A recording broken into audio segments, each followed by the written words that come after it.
Hello दोस्तों, नमस्कार। मेरा नाम है रोहित कुमार। आप सभी का स्वागत है हमारे इस यूट्यूब चैनल पे। आज के इस वीडियो में हम आपको बताने वाले हैं 18/8/2022 को रेलवे ग्रुप डी का फर्स्ट शिफ्ट में जो पेपर हुआ था उसका सॉल्यूशन। ठीक है, तो चलिए शुरू करते हैं। तो हम दूसरा प्रश्न देखते हैं। पहला प्रश्न अपना करंट अफेयर का था, तो उसे हम छोड़ दे रहे हैं क्योंकि कोई काम था नहीं, करंट अफेयर तो बीत चुका है ना। देखते हैं प्रश्न है कि किसी वस्तु का क्रय मूल्य 5,000 से 2,000 कम है, ठीक है, 2,000 रुपये कम है।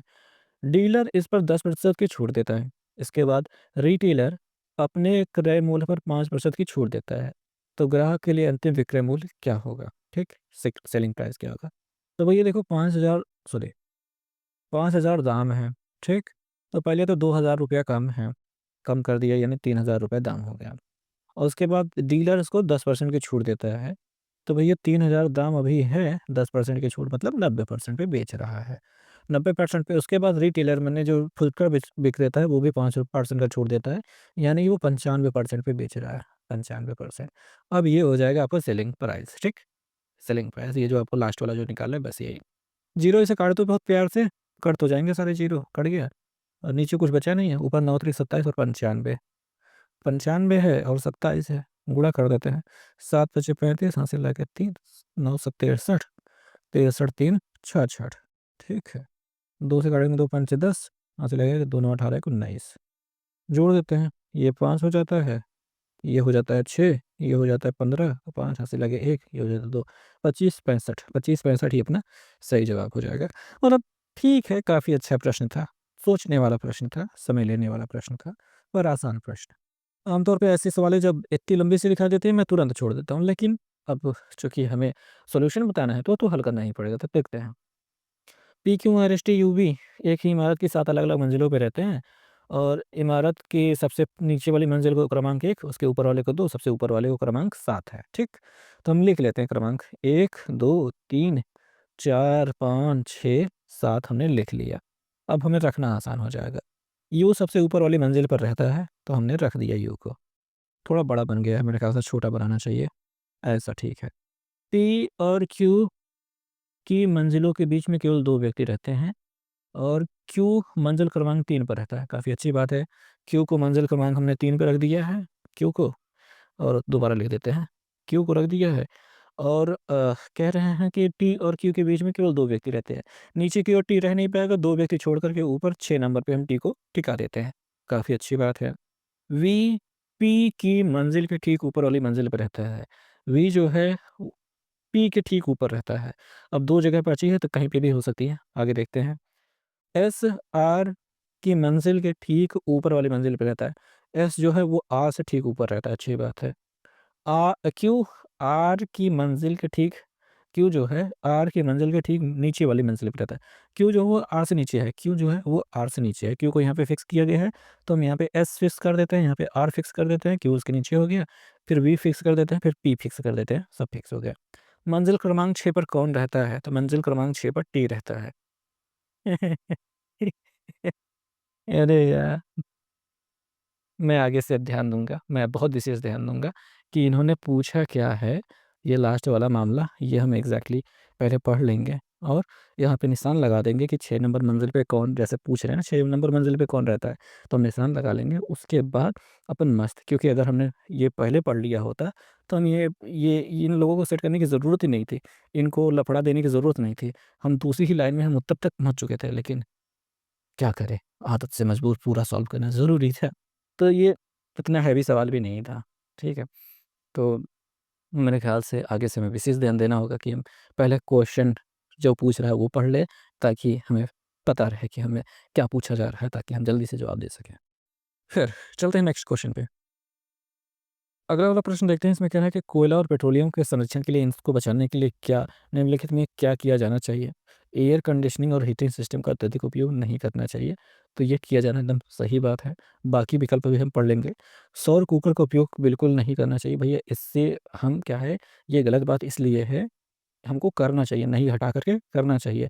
कारण ये है कि सौर कुकर से हमें भैया इनका संरक्षण बड़े आराम से हो पाता है। हमें सोलर एनर्जी की से खाना हमारा बन जाता है, कोयले की, पेट्रोलियम की ज़रूरत नहीं पड़ती है। तो अभी इसको नहीं प्रयोग करना, ये तो गलत बात है। तो इसमें कह रहे हैं अगला है, मानक ताप दीप्त बल्बों के स्थान पर एल CFL का उपयोग नहीं करना चाहिए। इसमें नहीं को हटा दोगे तो ये भी अपना किया जाना चाहिए, ठीक है।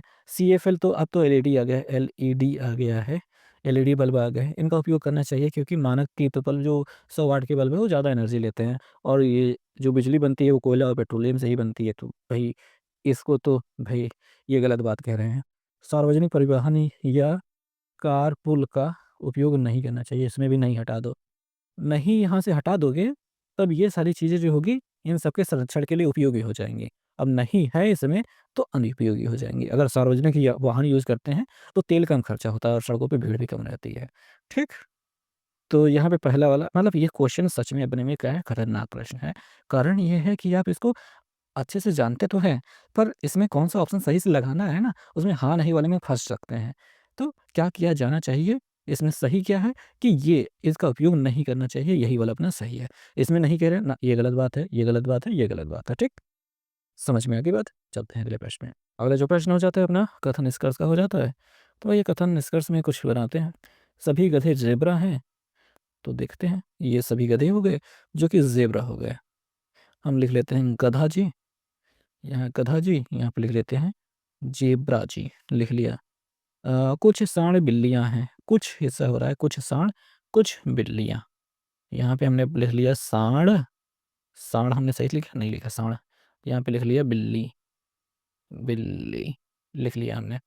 कुछ गधे लंगूर हैं, जो गधों वाला हिस्सा था जो अंदर है ना ज़ेब्रा के अंदर, सभी गधे ज़ेब्रा, उसमें लंगूर वाला हिस्सा रहेगा, ऐसा लंगूर वाला। मैं ऐसे लंगूर लिख रहा हूँ, लंगूर, अंगूर ना लिख दूँगा मैं गलती से, लंगूर हो गया। अब हम निष्कर्ष पे देखते हैं। कुछ ज़ेब्रा साँड़ हैं। ज़ेब्रा और साँड़ के बीच में कोई संबंध नहीं दिया गया था, तो इसमें कहना कि ये मिल रहे हैं, कुछ हैं, तो ये गलत होती है बातें, ठीक? और अगर कह देते, छोड़ो आगे देखते हैं। कुछ ज़ेब्रा लंगूर हैं। ज़ेब्रा का कुछ हिस्सा लंगूर में है, बिल्कुल सही बात है। इससे हम मना नहीं कर सकते हैं, वो उसमें ही रहेगा। ठीक है? कुछ गधे बिल्लियाँ हैं, गधा और बिल्लियों के बीच में कोई रिलेशन नहीं कहा गया है, तो ये भी गलत रहेगा। तो इसमें केवल दूसरा निष्कर्ष आपका अनुसरण करता है, पालन करता है, तो यहाँ पे आप देख ही सकते हैं, केवल 2 निष्कर्ष पालन करता है। अगले वाले प्रश्न की बात कर लेते हैं, फिर से वही अपना आ गया। सबसे पहले तो हम यहीं पे देख लेते हैं, वीडियो रिकॉर्ड करने के लिए आर के पास कौन-सा दिन शेष है? आर किस दिन रिकॉर्ड करता है, ये हमको पूछा जा रहा है। अब हम देखते हैं। 6 लड़कियां 1 सप्ताह के अलग-अलग दिनों में अपनी बातचीत का एक वीडियो रिकॉर्ड करने का फैसला किया है। रविवार विश्राम का दिन होगा, यानी रविवार के दिन कोई रिकॉर्ड नहीं करेगा। 3 ने कहा कि शुक्रवार को शुक्रवार उसके लिए अनुकूल होगा। तो भैया हम शुक्रवार नीचे हम यहाँ पे हम देखेंगे शनिवार, यहाँ पे हम शुक्र लिख देते हैं, शुक्र, यहाँ पे हम लिख देते हैं शनि। हालाँकि शनिवार होता है, छोटी मात्रा रखते हैं, शनिवार।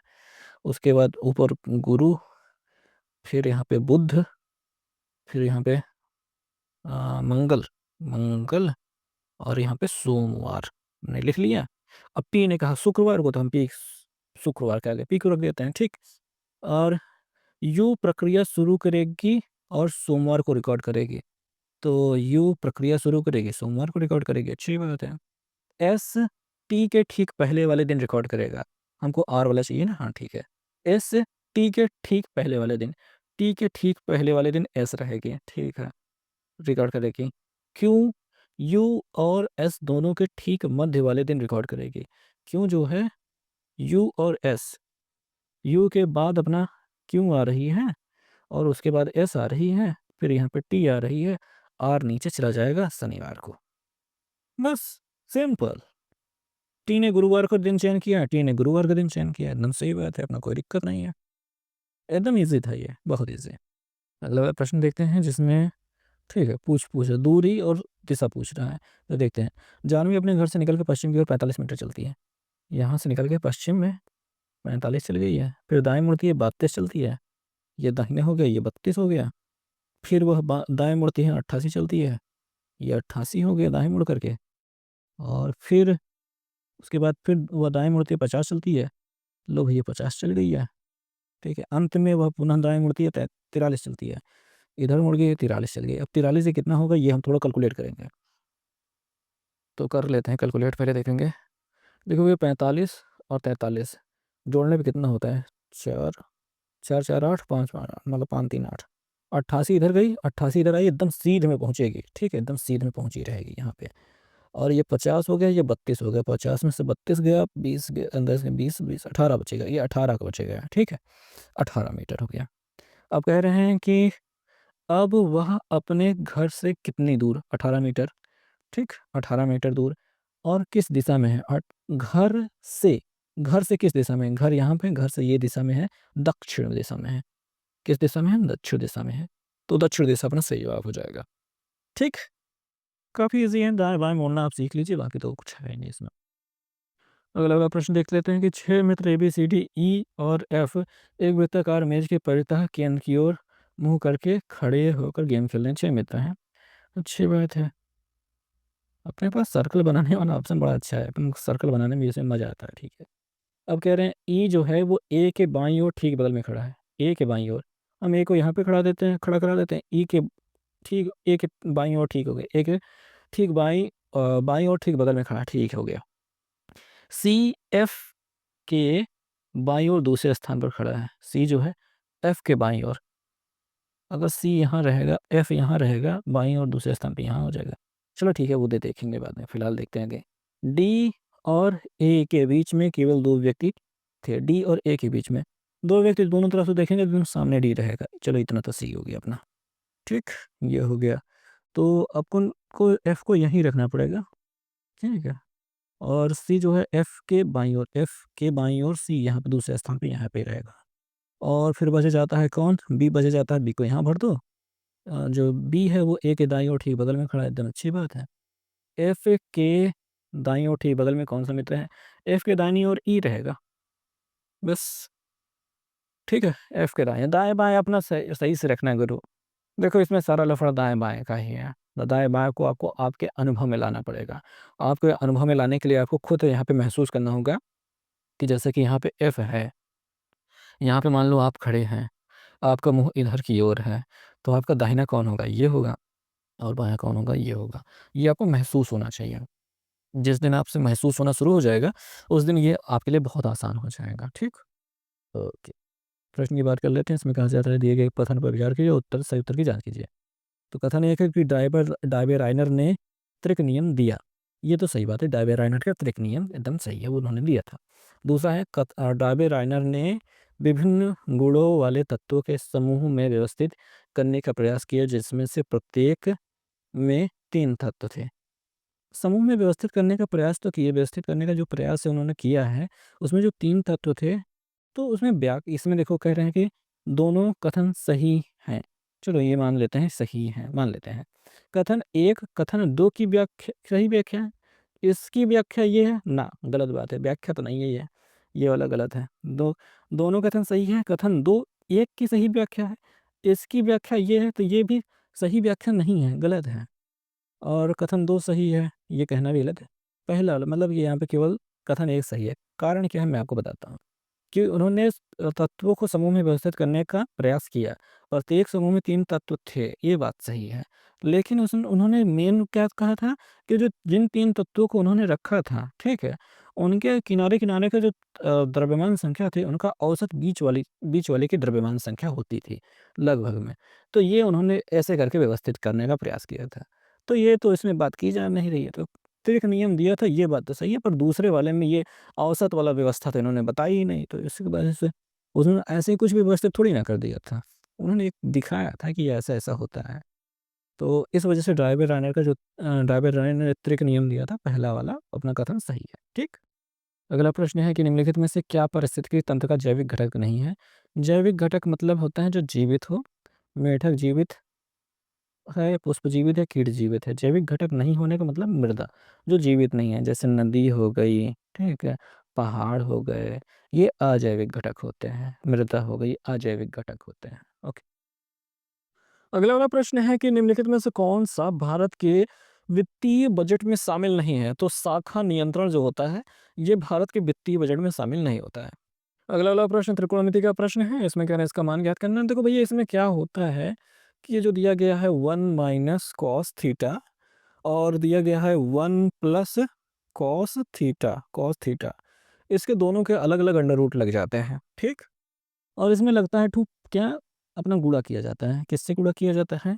ये प्लस नीचे दिखाई दे रहा है तो 1 माइनस कॉस थीटा से, और ऊपर भी 1 माइनस कॉस थीटा से गुणा कर दिया जाता है, जिससे होता यह है कि ऊपर सेम टू सेम गिनती के होल स्क्वायर जब हो जाता है तो अंडर बढ़ जाता है और 1 माइनस कॉस थीटा आपको बचता हुआ दिखाई देता है। नीचे वाले में देखिए 1 प्लस कॉस 1 माइनस कॉस का गुणा होकर के हो जाता है 1 square minus cos square theta, जो कि 1 स्क्वायर अगर एक के स्क्वायर हटा दे कोई काम का नहीं है। 1 माइनस कॉस स्क्वायर थीटा बराबर हो जाता है साइन स्क्वायर थीटा, और उसके ऊपर अंडर रूट तो लगा रहेगा। स्क्वायर और अंडर रूट हट जाता है तो केवल साइन थीटा बच जाता है, और ये साइन थीटा जब एक के साथ जाता है तो 1 अपॉन साइन बराबर कॉसेक प्राप्त होता है, कॉसेक थीटा प्राप्त होता है, माइनस कॉस अपॉन साइन बराबर कॉट थीटा प्राप्त होता है, जो कि पहले विकल्प के रूप में आपको दिखाई देता है। मैंने बहुत गंदा लिखा, मस्त वाला गंदा लिखा है, इसके लिए 1 लाइक तो बनता है। अगले प्रश्न की बात कर लेते हैं। इसमें कहा गया है कि निम्नांकित लाइन ग्राफ का ध्यानपूर्वक अध्ययन कीजिए और पूछे गए प्रश्न का उत्तर दीजिए। अध्ययन करो भैया, करो अध्ययन। अरे नहीं, इतना अच्छा से अध्ययन नहीं करना चाहिए। चलो अब अध्ययन करते हैं। कह रहे हैं 2013 में बेची गई साइकिलों की संख्या, 13 में बेची गई साइकिलों की संख्या आपको दिखाई दे रही है, ठीक। 2017 में बेची गई साइकिलों की संख्या, 2017 में बेची गई साइकिलों की संख्या दिखाई दे रही है के लगभग कितने प्रतिशत के बराबर है। 2017 में बेचे गए साइकिलों की संख्या के कितने प्रतिशत के बराबर है। तो 13 में बेचे गए साइकिलों की संख्या है 45। अधिक या कम नहीं पूछा जा रहा है, कितने बराबर है डायरेक्ट पूछा जा रहा है। तो भैया 13 में बेची गई थी 45 और 90 में 17 में बेची गई थी 90। अधिक नहीं पूछ रहा है भाई साहब, ध्यान देंगे, अधिक नहीं पूछ रहा है। उसमें पूछ रहा है कि 13 में बेची गई साइकिलों की संख्या 17 में बेची गई साइकिलों की संख्या के लगभग कितने प्रतिशत के बराबर है। तो बस परसेंटेज बनाना है, किसके, तो 17 वाले के, तो 17 वाले के, तो 17 वाले के नीचे हम रख दिए हैं और 45 13 वाले के ऊपर रख दिए हैं, गुणा कर दिए अपने 100 से। और हम भैया इतना पढ़ा तो जानते हैं कि 45 दूनी है 90 होता है, 2 से काटने पर हमको 50 मिलता है, तो 50% के बराबर है। इतना आसान ये प्रश्न था, ठीक। अगले वाला प्रश्न देखते हैं। कहना कि अनीता उत्तर दिशा की ओर मुंह करके खड़ी है। लो भाई साहब, उत्तर दिशा की ओर मुंह करके खड़ी है। फिर वह 135 डिग्री वामावर्त यानी कि बाएं तरफ 135 घूमी है। उसके बाद 90 डिग्री दक्षिणावर्त इधर की ओर उल्टी दिशा में 90 घूमी है। अब उसका मुंह किस दिशा की ओर है, ठीक है। तो 45 में से 90 घटा दो, 135 में से 90 घटा दोगे तो बचेगा 45। बड़ा कौन था, 135 वाला, और 135 वाला था वामावर्त, यानी कि बाएं की ओर 45 घूमेगी। बाएं की ओर देखो, अभी उत्तर की ओर देख रही है, बाएं की ओर 45 घूमने का मतलब होता है कि इधर की ओर देखना। अब इसका ये उत्तर और पश्चिम के बीच में रहेगा तो उसका उत्तर पश्चिम उत्तर हो जाएगा। क्या हो जाएगा, उत्तर उत्तर पश्चिम। समझ में आ गई बात। याद रखना, दक्षिणावर्त और वामावर्त जब गए तो मस्त घटाना करना होता है। घटा दिया, हमको 45 मिल गया, तो 35 जिधर की ओर बड़ा है उधर की ओर तो घूमेगी। इतना समझदार तो हो गए ही भाई आप, ठीक।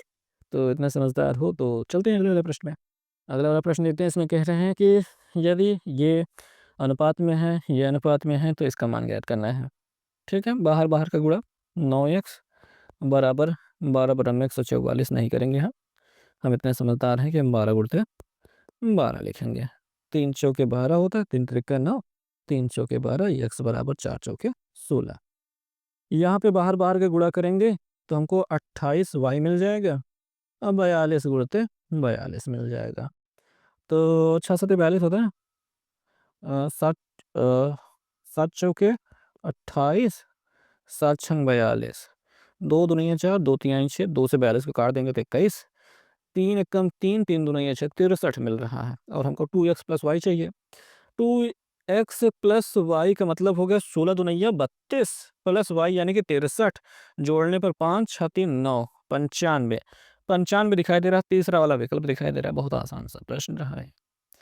कोई समस्या, मेरे ख्याल से कोई समस्या तो होगी नहीं, क्योंकि हमने चीज़ों को, अरे बहुत गंदा तरीके से हल किया है यार, बहुत गंदे तरीके से हल किया है। अच्छा, यहाँ पे ऐसे हल किया है, सॉरी इतना भी अच्छा नहीं हल किया। यहाँ पे इतना हल किया, यहाँ पे इसको हल किया, यहाँ पे इसको हल किया। मैं क्यों बता रहा हूँ, इतना समझदार तो आप हैं ही, कुछ भी फालतू चीज़ें बताता रहता हूँ। आगे चलते हैं। अगला वाला प्रश्न देखेंगे। कह रहे हैं निम्न में से कौन सा तत्व सर्वाधिक क्रियाशील है। तो भैया हमने आपको बताया था कि कालू ने नरेश का, कालू ने नरेश का क्या चुराया भैया, मैंगो चुराया, फिर आलू चुराया, फिर झंडू बाम लगाया और मस्त पीबी मतलब लेट गया। फिर हाइड्रोजन आया, फिर धातुओं को उनके महंगे होने के क्रम में लगा दो। जैसे कि अपना कॉपर हो गया, कॉपर से महंगा Hg ले लो, पारा उससे महंगा सिल्वर ले लो Ag, फिर Au सोना ले लो, फिर प्लेटिनम Pt ले लो। ये हो गई सक्रियता श्रेणी। ठीक, अब इसमें सर्वाधिक अक्रियाशील कौन दिखाई दे रहा है? ये K हो गया, फिर सोडियम हो गया, फिर Ca, तो Ca हो गया अपना सही जवाब। भाई ये दोनों तो ऊपर दिखाई नहीं दे रहे हैं, Ca दिखाई दे रहा था, Ca अपना सही जवाब हो गया। ठीक, ओके। अगला वाला प्रश्न देखेंगे कि जून 2022 तक इस स्थिति के अनुसार भारतीय संविधान में 8वें अनुसूची में कितनी भाषाएं थी? तो 22 भाषाएं थी और मेरे ख्याल से अभी भी हैं, पता नहीं, मैं अपडेट नहीं जानता। आगे चलेंगे फिलहाल। अगले वाले प्रश्न की बात कर लेते हैं। कह रहे हैं, मतलब ज़्यादा कुछ कह थोड़ी ना रहे हैं, कह रहे हैं इन दोनों में जो संबंध है वही संबंध इसमें है, तो वही संबंध इसमें स्थापित कर डालो। अब हमको ये दिखाई दे रहा है कि 11 ग्राम में 121 होता है। क्या होता है? 121 होता है। और अगर उसमें हम जोड़ दें 9 तो हो जाता है 130। ठीक है, अगर यही संबंध इसमें दिखाई दे गया, 7 7 होता है 49, उसमें जोड़ दो 9 9 9 8 58, एकदम सही है। 15 15 में क्या होता है? 225 होता है, उसमें भी 9 जोड़ दो, 9 5 14, हंसी लगे 34, 234 दिखाई दे रहा है। कहीं दिखाई दे रहा है 234? तो एकदम आसान। ये प्रश्न कुछ ज़्यादा ही आसान था। अगले वाले प्रश्न की बात कर लिया जाए। चलो कर लिया जाए। कह रहे हैं कि दिए गए कथन के आधार पर सत्य है, कौन इसमें से सही है? तो थोड़ा ज़ूम कर लिया जाए और अच्छे से देखा जाए। ठीक है, कह रहे हैं टी और एफ के बीच में, टी और एफ, यहाँ पे देखो, टी की ओर मुँह खुला होने का मतलब होता है टी बड़ा है। यहाँ पे देखो टी के पास वाला ही टी की ओर मुँह बंद किया है, जिस वजह से ये गलत हो गया। ठीक, ये हो गया गलत। दूसरा देखेंगे एच और एफ, एच और एफ के बीच में देख लो, एच की ओर मुँह बंद है यानी छोटा है। तो देखो एच के पास में तो बराबर है, कोई बात नहीं, इसका देख लेते हैं। तो इधर कह रहे हैं एच की ओर मुँह खुला है यानी बड़ा है, जिस वजह से ये वाला गलत हो गया। ओके, एस और वाई के देख लेते हैं। यहाँ पे देख लो, ये हो गया। एस की ओर मुँह बंद है यानी एस छोटा है। यहाँ पे देखेंगे एस की ओर मुँह बंद है, छोटा है।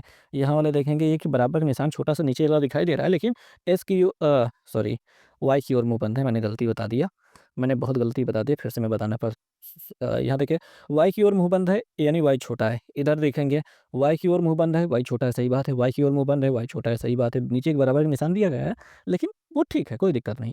तो इस प्रकार से ये सही है। अब यहाँ पे देखेंगे W छोटा है T से, W और T के बीच का रिलेशन देखेंगे। W यहाँ पे है, T यहाँ पे है, देखो T W यहाँ पे है। W की ओर मुँह बंद है, यहाँ पे देखो पहला ही चिन्ह है, W की ओर मुँह खुला हुआ है, जिस वजह से मामला गलत हो गया, ये गलत है। तो इस प्रकार से तीसरा वाला विकल्प अपना सही जवाब है। अगले प्रश्न की बात करते हैं। भारत सरकार द्वारा ग्रामीण अवसंरचरण के उन्नयन हेतु भारत निर्माण किस पंचवर्षीय योजना के तहत शुरू किया गया था? तो 10वीं पंचवर्षीय योजना के तहत शुरू किया गया था। अगला प्रश्न है कि भारत में मैंग्रोव वन मुख्यतः किस राज्य में पाए जाते हैं? तो पश्चिम बंगाल में मैंग्रोव वन मुख्यतः पाए जाते हैं। अगले प्रश्न की बात कर लेते हैं कि यदि दो संख्याओं के बीच का अंतर 52 है और वे 7:3 के अनुपात में है, तो दोनों संख्याओं में बड़ी संख्या ज्ञात कीजिए। तो अनुपात अगर 7:3 दिया गया है, तो 7 और 3 का अंतर कितना होता है? तो 7 3 का अंतर होता है 4। तो 4 बराबर आपका हो जाएगा 52। ठीक है, 4 एकम 4, 4 एकम 4, 4 तिहाई 12, 13 चौके 52, यानी एक बराबर हमको मिल जा रहा है 13। इसमें बड़ी संख्या क्या है? 7 है, तो हमको 7 बराबर निकालना है, तो 13 में गुणा कर देंगे 7 से। तो 7 त्रिक 21, 2, 7 एकम 7 2, 9, 13 7 91, 91 अपना सही जवाब होगा। और अगर छोटी संख्या निकालना होता तो इसे 13 में 3 से गुणा कर दिए थे, और मतलब उत्तर मिल जाता। ठीक है, अगले वाले प्रश्न की बात कर लेते हैं। इसमें क्या जो है, एक अश्व शक्ति किसके बराबर होती है? भाई बहुत सिंपल सी बात, 746 वाट। 746 वाट, बस सिंपल सी बात। बात देखते हैं, तो यहाँ पे दिखाई दे रहा है कि उस त्रिभुज का क्षेत्रफल ज्ञात कीजिए जिसकी भुजाएं आपको दी गई हैं ये। तो भाई इसमें करना बस ज़्यादा कुछ तो है नहीं, अपना हो जाएगा अपना वो। सबसे पहले एस निकालेंगे, तीनों भुजाओं का योगफल बटे 2। तो 6 4 10 2 12, 2 हाथ से लगे 1, 2 1, मतलब 1 1 2 1 3 1 4 42 बटे 2 करेंगे तो 21 आ जाएगा। तो त्रिभुज के क्षेत्रफल का सूत्र आप जानते ही, अंडर रूट के अंदर क्या लिखता है? एस यानी कि 21 गुणित एस माइनस ए, 21 में 12 घटा देंगे भैया साहब, तो कितना मिल जाएगा? तो 11 में से दोगे 9, हाँ 9 9 बचेगा, गुणित और 14 घटा देंगे तो क्या हो जाएगा? 11 में 4 यानी 7, 7 4 11 7 बचेगा। ठीक है, और 11 में से 6 घटा देंगे 5। ठीक है, तो यहाँ से फैक्टर करके निकालेंगे। 21 जो होता है वो 7 तिरिक 21 होता है, जो 9 होता है 9 का वर्गमूल तो आराम से निकल ही जाएगा, और ये 5 7 7 बाहर रह गया, 9 को वर्गमूल 3 हो जाएगा, और अंडर रूट 5 तिहाई 15 रह जाएगा। तो 7 तिरिक 21 अंडर रूट 15, 21 अंडर रूट 15 अपना हो जाएगा तीसरा वाला विकल्प। ठीक, बस बहुत आसान है। अगला वाला प्रश्न देखेंगे, कह रहे हैं कि प्लस का अर्थ भाग और माइनस का अर्थ जोड़, गुणे का अर्थ घटाना, भाग का अर्थ गुणा, तो निम्न व्यंजक का मान क्या होगा। तो कुछ करेंगे, क्या करेंगे, ज़्यादा कुछ करने की ज़रूरत नहीं होगी। हम यहीं पे डायरेक्ट चिन्ह बदल दें क्या। गुणे का अर्थ घटाना और घटाने का अर्थ जोड़, भाग का अर्थ है गुणा, जोड़ का अर्थ हो गया भाग, घटाने का अर्थ हो गया जोड़, अरे जोड़ अच्छे से बन जाओ, और भाग का अर्थ हो गया गुणा। ठीक है, सबसे पहले तो इस वाले ब्रैकेट का हल कर लेते हैं। 23 में से 15 घटा देते हैं तो कितना बचेगा। 13 में से 5 गया कितना होता है, 7 6 13, नहीं सॉरी यार 5 में घटाना था ना। 13 में 5 घटाने 8 5 13 8 मिल जाएगा और प्लस लग जाएगा, इसका गुणा हो जाएगा, 4 एकम 4, ये वाला कोष्टक मझला कोष्टक रहेगा, यहाँ पे भाग, 4 2 और 2 जुड़ करके 4 हो जाएगा, यहाँ पे 4 हो जाएगा, और इसके बड़ा सा कोष्टक गुणते 2 रहेगा। 8 4 12 हो जाएगा, 4 से भाग करेंगे 3 हो जाएगा, 3 दूनी ये 6 हो जाएगा, 6 अपना उत्तर हो जाएगा। ओके, तो आप कैसे करेंगे, कॉपी में उतारेंगे पूरे क्वेश्चन को। बिल्कुल आपको कॉपी में उतार ही लेना चाहिए होगा, तभी आप इस चिन्ह को बदलते हुए ब्रैकेट समेत आपको कॉपी में उतारना पड़ेगा, तभी आप हल करके कर पाएंगे। हालांकि मैं भी ऐसे ही कर पाता हूँ, लेकिन अपन स्क्रीन में देख रहे हैं तो थोड़ा एडवांटेज मैं ले रहा हूँ। हालांकि अगले क्वेश्चन से मैं कोशिश करूंगा कि एडवांटेज ना लूँ इस चीज़ का। चलते हैं अगला प्रश्न। अगले प्रश्न की बात कर लेते हैं। यहाँ पे हमको क्या दिखाई दे रहा है कि निम्न क्षेत्र में कौन सी संख्या मानव मस्तिष्क की मेरुरज्ज की स्थिति को दर्शाती है। मेरुरज्ज मतलब रीढ़ की हड्डी। रीढ़ की हड्डी तो भाई यहीं से आती है, यहीं पे तो रहती है ना। तो ये जो 4 नंबर है, यही संख्या जो है दर्शा रही मेरुरज्ज को। ये प्रश्न तो बहुत आसान था, क्योंकि ये इसका जवाब तो हर कोई दे सकता है। अगला वाला प्रश्न देखेंगे, कथन और धारणा है जो कि हमारा हमेशा गलत होता है। आइए देखते हैं कि निबंध लेखन एक कला है।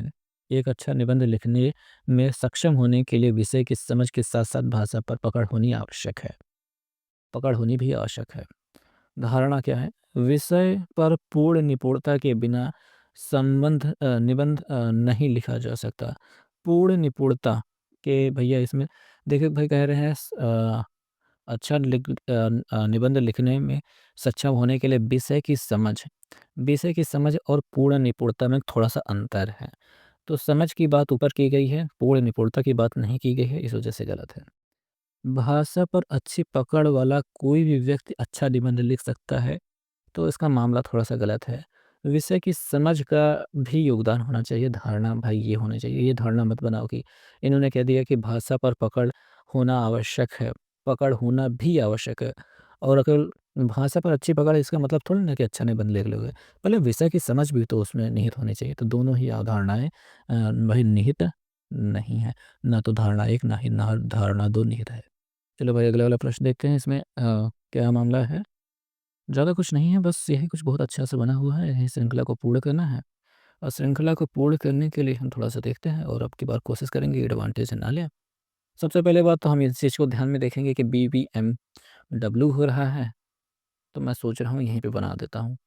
जैसे यहाँ पे बीवीएमडब्ल्यू हो रहा है तो यहाँ पे शुरुआत में है, तो बीवीएम तो लिखा हुआ है और फिर डब्ल्यू डाल देते हैं। फिर क्यू है, जैसे यहाँ पे क्यू है तो मेरे ख़्याल से यहाँ पे क्यू भरा होगा। क्यू बी वी, फिर से क्यू बी वी हो रहा है, तो क्यू तक पहुंच रहे हैं, पहले क्यू पहुंच गया, अब मेरे ख्याल से यहाँ पे बी होना चाहिए। वी एम डब्ल्यू, डब्ल्यू के बाद आता है क्यू, तो यहाँ पे फिर से क्यू भरा है, और बी वही हो गया, बी वी एम डब्ल्यू, फिर वहाँ से क्यू भरा गया होगा, यहाँ पे क्यू भरा होगा, और फिर बी वी एम डब्ल्यू, यहाँ पे टी आ गया, तो डब्ल्यू टी से जब यहाँ पे लास्ट में हमको टी दिखाई दे रहा है और यहाँ पे हमको यहाँ पे क्यू दिखाई दे रहा है, तो क्यू आर, क्यू के बाद यहाँ पे आर, यहाँ पे एस, फिर यहाँ पे टी, ऐसा मामला बन जाएगा।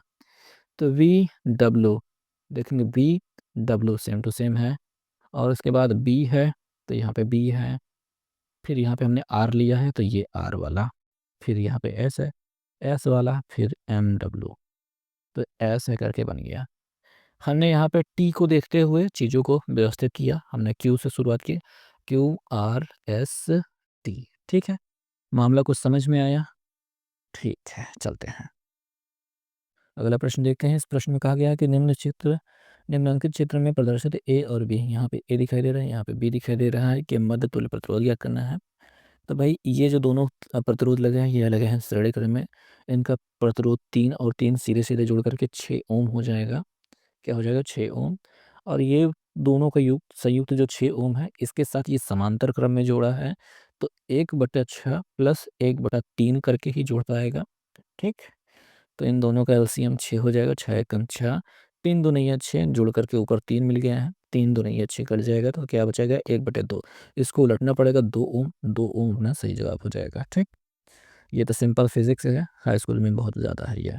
अगला वाला प्रश्न है, इसमें कह रहा है कि 2.66 और 2.77 को भिन्न रूप में निरूपित कीजिए। यहाँ पे ट्रिपल डॉट जो लगा है, इसका मतलब वो बार बार आ रहा है, तो हम कह सकते हैं कि ये 2.2, अरे भाई 2.6 है। सॉरी सॉरी सॉरी, अरे ऐसे नहीं, ये है 2.6 प्लस ये है 2.7।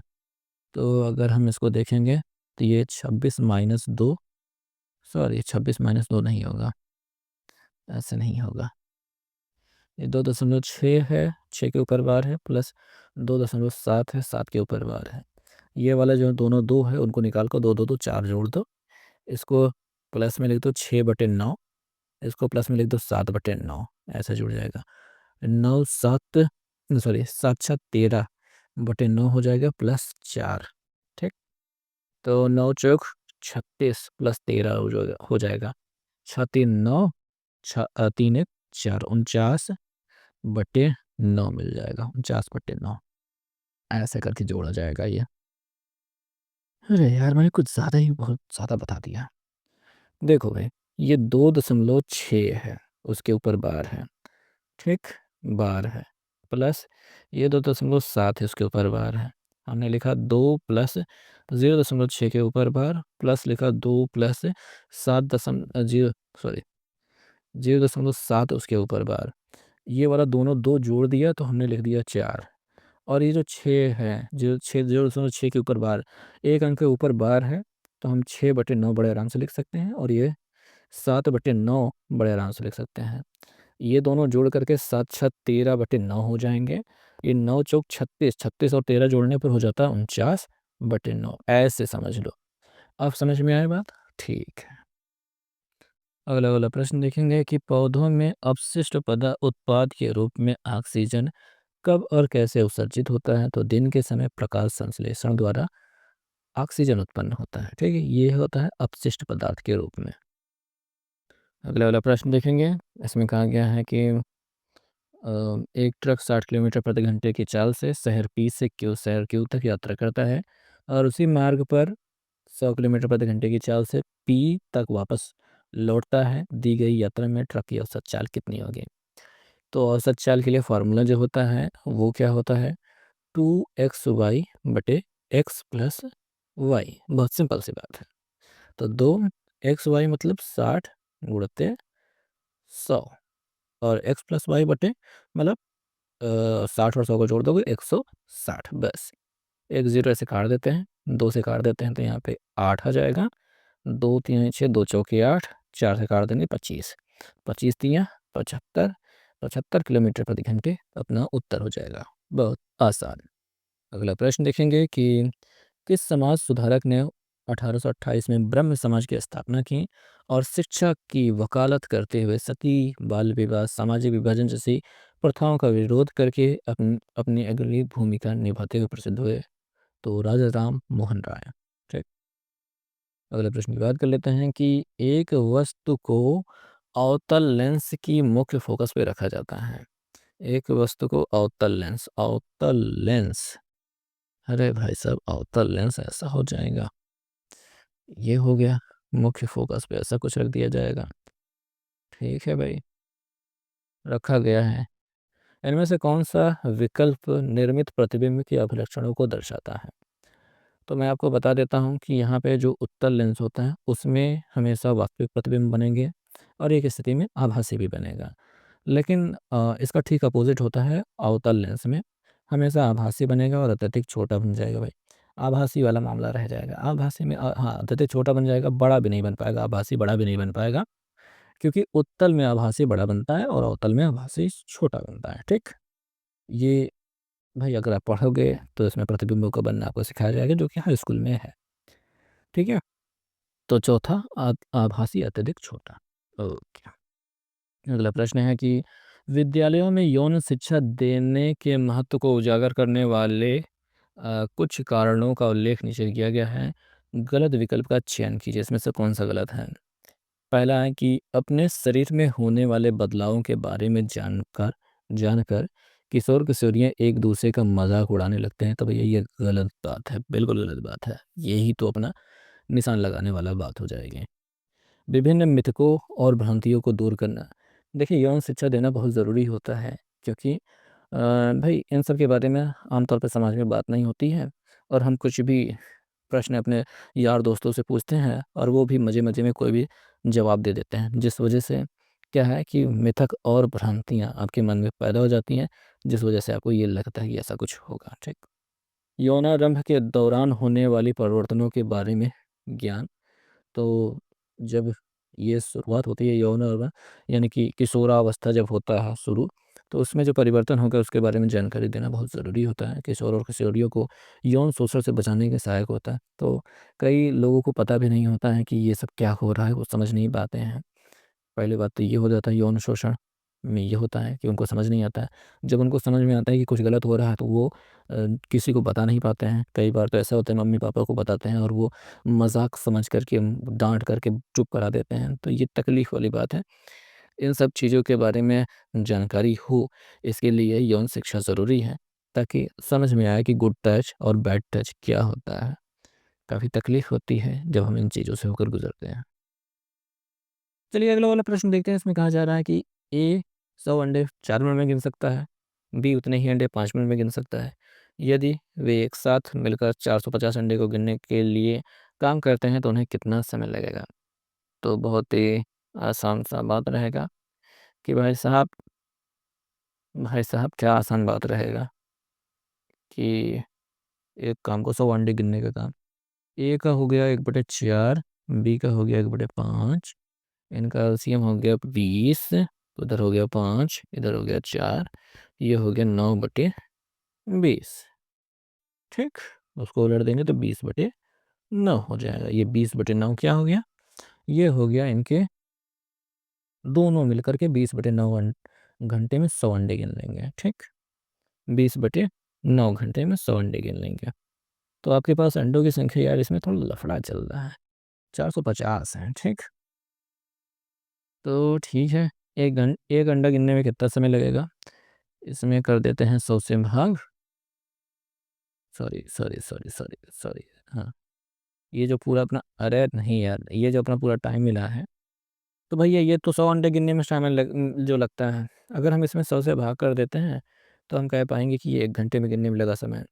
और ऊपर अगर 450 से गुणा कर देते हैं, तो हम कहेंगे ये 450 अंडे गिनने में लगा हुआ समय है। तो ज़ीरो ज़ीरो ये दोनों कट जाएंगे, 9 × 5 = 45, 5 2 नैया 10 मिनट का समय लग रहा है। आ गया समझ में? हाँ, इसमें लगाना पड़ता है दिमाग। ये जो 20/9 आया था, वो 100 अंडे गिनने का समय हो गया दोनों के दौरान। अगर हम 100 से ही भाग कर देते हैं, तो 1 अंडे गिनने में समय जितना लगेगा वो मिल जाएगा, और 450 से गुणा कर देते हैं, तो 450 अंडे गिनने में जितना समय लगेगा वो आ जाएगा। इस प्रकार से हमने इसमें हल किया है। ठीक, अगले वाले प्रश्न की बात कर लेते हैं कि शब्द है एक डायरेक्ट, ऐसा कुछ लिखा है, इसके अक्षरों को वर्णानुक्रम के अनुसार व्यवस्थित किया जाए, तो कितने अक्षरों की स्थिति अपरिवर्तित रहेगी। अरे भाई अच्छा बन जाया करो, कभी तो अच्छा लिखा दिया करो। डायरेक्ट ऐसा कुछ है, तो इसमें सबसे छोटा हमको सी दिखाई दे रहा है, फिर दिखाई दे रहा है डी, फिर दिखाई दे रहा है ई, फिर आई, फिर आर, फिर टी। तो भाई साहब टी अपना स्थान नहीं छोड़ रहे हैं, तो एकमात्र है जो अब है। ठीक है, यहाँ पे देख लो, बाकी सब अपना जगह छोड़ दिए हैं, कोई किसी से नहीं मिल रहा था, केवल एकमात्र है। ठीक, तो भाई साहब यहाँ पे दिया गया है कि कौन सी आकृति फ्लोएम फ्लोएम में भोजन की गति का सही निरूपण करती है। तो फ्लोएम में यहाँ पे देखें क्या हो रहा है, नीचे की ओर कैसे कैसे आ रही है। तो भाई ध्यान देने वाली बात है कि यहाँ पे देखो ध्यान से कि सी वाला विकल्प अपना सही है। सी वाला चित्र, इसमें क्या है, भोजन पत्तियों से निकल रहा है और ऊपर की ओर इधर जा रहा है और जड़ों में भी जा रहा है, भोजन की गति हो रही है। ये पत्तियों से निकल करके यहाँ पे जहाँ पे विकास होना है इधर, और जड़ों में जहाँ विकास होना है उधर जा रहा है। ठीक, ये होता है भोजन की गति। अगला वाला प्रश्न की बात कर लेते हैं कि वर्तमान में मेरे पिता की आयु मुझसे 25 वर्ष अधिक है। अच्छी बात है। वो 5 वर्ष पहले हमारी आयु का योगफल 39 वर्ष था। अब मेरी आयु ज्ञात कीजिए। अच्छी बात तो है यार, सही है। पिता की आयु पुत्र की आयु से 25 वर्ष अधिक है। तो भैया मान लेते हैं मेरी आयु पूछ रहे हैं, तो मेरी आयु यक्स है, पिता मेरे से 25 साल बड़े हैं, तो यक्स प्लस 25 साल हो गए हैं। 5 साल पहले का मामला कर दिया जाए तो इसमें 5 घटा देंगे तो यक्स माइनस 5, और इसमें 5 घटा देंगे तो यक्स प्लस 20 के रूप में हमको देखने को मिल जाएगा। ठीक, मामला समझ में आ रहा है? समझ में आना ही चाहिए। और हमारी आयु का योगफल तब 39 ईयर था, 39 साल। अब ये दोनों एक्स जुड़ जाएंगे, 2x हो जाएगा, 20 में से 5 घट जाएगा, 15 हो जाएगा, जो कि उधर जाके घटेगा। और हम यहाँ पे 4 और यहाँ पे 2 देख पाएंगे। 2 से 24 को काट देंगे तो 12 मिल जाएगा, और 12 साल हमारी वर्तमान आयु हो जाएगी। ठीक, चलो अगला देखते हैं। कह रहे हैं कि एक टेलीविज़न की कीमत एक प्रिंटर की कीमत से 35,000 कम है। टेलीविज़न प्रिंटर से कम है। प्रिंटर की कीमत टेलीविज़न की कीमत की दोगुनी है। प्रिंटर टेलीविज़न की कीमत का दोगुना है, तो टेलीविज़न की कीमत क्या है? तो भैया यहाँ पे जो टेलीविज़न है, टेलीविज़न की कीमत का अगर दोगुना कर देंगे तो हमें प्रिंटर की कीमत पता चल जाएगी। और यहाँ पे कह रहे हैं कि जो प्रिंटर की कीमत से टेलीविज़न कम है। प्रिंटर की कीमत में अगर हम 35,000 घटा दें या फिर टेलीविज़न का दाम घटा दें तो हमें 35,000 मिल जाएंगे। तो ये 2 समीकरण हो जाते हैं। पी की जगह हमको 2t मिला है, तो अगर हम यहाँ 2t माइनस टी कर देंगे तो 35,000 हो जाएगा। 2t में 1 टी घटा देंगे तो t बराबर 35,000 हो जाएगा। इसका मतलब टेलीविज़न के दाम कितना हो गया? 35,000 हो गया। बस, ठीक है, हो गया। अगला वाला प्रश्न है कि सहसंयोजक यौगिक सामान्यतः इनमें से कौन सा गुणधर्म प्रदर्शित नहीं करते हैं? तो नहीं करते हैं मतलब वो गुण इसमें नहीं देखा जाता है। कौन सा कि यह कार्बनिक विलायक में विलीन नहीं होते हैं। अरे भाई साहब, ये वाला गुण इसमें नहीं देखा जाता है। प्रायः यह प्रदर्शित, ये कौन सा गुणधर्म ये प्रदर्शित नहीं करते, ये सामान्यतः प्रदर्शित नहीं करते हैं। ठीक, क्या कद्दू, ठीक है, मुझे खुद तो नहीं समझ में आया, कुछ नहीं हुआ। अगला वाला प्रश्न देखते हैं। इसमें कहा गया है कि दिए गए समीकरण में किन दो संख्याओं का स्थान परस्पर बदल दिया जाए तो यह संतुलित हो जाएगा। ठीक है, संतुलित वाला देखने के लिए भाग का निशान देखो जहाँ पे दिखाई दे रहा है, पहले वहाँ देखेंगे। जैसे 6 और 3 को अगर बदल रहे हैं तो फिर जैसे यहाँ पे 8 और 9 को आपस में बदल रहे हैं तो 6 और 3 अपनी जगह सुरक्षित हैं। तो सबसे पहले भाग ही करेंगे तो हमको यहाँ पे लास्ट में 2 मिल जाएगा, फिर माइनस का चिन्ह है, और ये 7 8 56, 56 में 9 जुड़ जाएगा। 56 हो रहा है, उसमें प्लस 9 हो रहा है, माइनस 2 तो हो ही रहा है। 9 6 15 हंसे लगे 65 हो रहा था। 65 में 2 घटाने पर कितना हो जाता है? 63 हो जाता है, जो कि नहीं दिखाई दे रहा है। तो पहला वाला विकल्प गलत हो गया। दूसरा वाला विकल्प में 6 और 3 को आपस में उलट दोगे तो क्या हो जाएगा? 6 में से 3 भाग करेंगे तो दशमलव में चला जाएगा, तो ये वाला विकल्प वैसे ही नहीं चेक करेंगे। तीसरा वाला विकल्प चेक करने आ जाते हैं, 6 और 9 को चेंज कर दो। तो भैया अगर हम 7 गुणते 8 प्लस 9 की जगह 6 और 6 की जगह पे माइनस 9 भागे 3 कर लेते, 3 त्रिक का 9, 3 मिल जाएगा। 8 सतह 56 हो जाएगा प्लस 6, और ये माइनस 3 तो दिखाई दे रहा है। 6 6 12 से लगे 1 62 हो जाएगा, माइनस 3 तो 59 हो गया। तो बस सही है, तीसरा वाला विकल्प अपना सही जवाब हो गया। तो हमने पहला चेक किया, दूसरा भी चेक कर लिया, तीसरा भी उत्तर मिल गया, तो बस चौथे को चेक करने की ज़रूरत नहीं है। ठीक, तो अगला वाला प्रश्न देखा जाए तो इसमें कहा गया है कि 30 व्यक्ति उत्तर दिशा की ओर मुंह करके एक पंक्ति में खड़े हैं। 30 लोग खड़े हैं, अच्छी बात है। मनोज अरे भाई साहब, 30 व्यक्ति उत्तर दिशा की ओर मुंह करके एक पंक्ति में खड़े हैं, ऐसा नहीं। ऐसा, ये उधर की ओर देख रहे हैं, 30 लोग ऐसे खड़े हैं, ठीक है। मनोज आगे से 11वें स्थान पे खड़ा है। लो भैया, यहाँ से 11वें स्थान पर मनोज है, ठीक है। शाहीन पीछे से 7वें स्थान पे है, पीछे से 7वें स्थान पे शाहीन है, ठीक बात है। नीरज, अरे नीरज शाहीन के ठीक आगे खड़ा है। लो भाई साहब, नीरज चोपड़ा को खड़ा करा दो। नीरज और मनोज के बीच में कितने व्यक्ति खड़े हैं? ठीक है भाई साहब, तो नीरज शाहीन के जस्ट आगे खड़ा है, तो 8वें नंबर पे खड़ा होगा। तो भाई साहब, यहाँ पे हम क्या कर लेते हैं, मस्त नीरज और मनोज के बीच में जी लोगों की संख्या निकालने के लिए हम नीरज को आगे से कितने नंबर पे खड़ा है वो देख लेते हैं। तो 30 में एक जोड़ देंगे, 31 हो जाएगा। 31 में मस्त 8 घटा देंगे, 11 में से 8 गए तो 3, 23 मिल जाएगा। 23 नंबर हो गया। तो मनोज है 11वें नंबर पे, ये आगे से है नीरज 23वें नंबर पे। ठीक है भाई साहब, तो इसमें बीच में कितने लोग हो गए, तो 12 से 22, 12। अरे भाई साहब, घटाना नहीं आ रहा मुझको। ठीक है, ऐसा कर लेते हैं, ऐसा नहीं कर लेते हैं। 23 में से 11 को घटा दो, कितना बच जाता है भाई साहब? 12 बच जाता है, उसमें से एक और घटाना पड़ेगा, 11। ठीक है, तब सही जवाब मिलेगा। समझ में आ रही बात? नहीं समझ में आ रही, ठीक है। 11 के बाद क्या आता है? 12 आता है। 12 आता है, 13, 14, 15, 16, 17, 18, 19, 20, 21, 22। 23वें नंबर पे तो नीरज खड़ा है। तो ये गिन लो कितने लोग हैं, 1, 2, 3, 4, 5, 6, 7, 8, 9, 10, 11। आप खुश? क्यों ये घटाया हमने? तो इस वजह से घटाया था कि 23 में से 11 को घटा दो, लेकिन एक और घटाना पड़ेगा, तब जाके एग्जैक्टली बीच में कितने लोग हैं वो मिलेगा। तो भाई, अगर भरोसे ना हो 12 में एक घटाना है कि नहीं घटाना है, तो गोला बना के ऐसे गिनती करके तब काउंट कर लिया करो, तब भी अपना आ जाएगा, ठीक है। चलो ठीक है, आज की इस वीडियो में बस इतना ही। देखने के लिए बहुत बहुत धन्यवाद।